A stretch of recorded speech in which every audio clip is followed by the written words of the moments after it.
અમદાવાદના માંડલમાં વૃદ્ધ મહિલાની હત્યા અને લૂંટના બનાવમાં આરોપીની ધરપકડ કરવામાં આવી છે. માંડલના રખિયાણા ગામે વૃદ્ધાની લૂંટના ઈરાદે હત્યા કરાઈ હતી. સમગ્ર ઘટનામાં પોલીસે રખિયાણા ગામના જ રમેશ ઠાકોર નામના શખ્સની ધરપકડ કરી છે. પોલીસ તપાસમાં સામે આવ્યું કે આરોપીએ વૃદ્ધાના ઘરમાં ઘૂસી સોના ચાંદીના દાગીનાની લૂંટ કરી અને 75 વર્ષના નર્મદાબેનની હત્યા કરી હતી. સમગ્ર લૂંટની ઘટનામાં સોનાની બુટ્ટી, કંઠી અને બંગડી લઈને ફરાર થયેલા રમેશ ઠાકોરની ડોગ સ્ક્વોડની મદદથી ધરપકડ કરાઈ.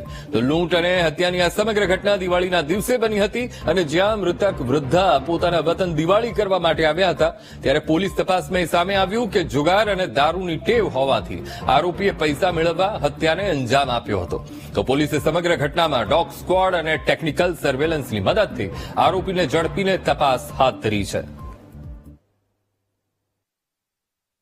સ્કોડનો પણ હાથ છે. જે ડોગ પેની છે એને મર્ડરની આસપાસની અને લાશની જગ્યાને સૂંઘીને ત્યારબાદ ખાસો એવો રસ્તો પણ ટેસ્ટ કર્યો હતો અને જે એ વિસ્તારનો જે શકમંદ આરોપી જ્યાં રહે છે એ વિસ્તારનું પણ એને ટ્રેક કર્યું હતું ને ત્યારબાદ આરોપીને શકમંદ જણાવવાથી એને પોલીસ પાસે લઈને ત્યારબાદ એની પૂછપરછ કરવામાં આવેલી હતી અને સઘન પૂછપરછ બાદ આરોપીએ આ બાબતે ગુનાનો પણ એકરાર કરેલો છે. અને બીજી વસ્તુ આ બાબતે ખાસ જણાવવાની કે બેનના ઘરે અંદર પેસતા કેટલાક નજરે જોનાર શહેદોએ પણ એને જોયેલો છે અને આના આધારે બહુ ઝડપથી માંડલ પોલીસે આ ગુનો ડિટેક્ટ કરેલો છે.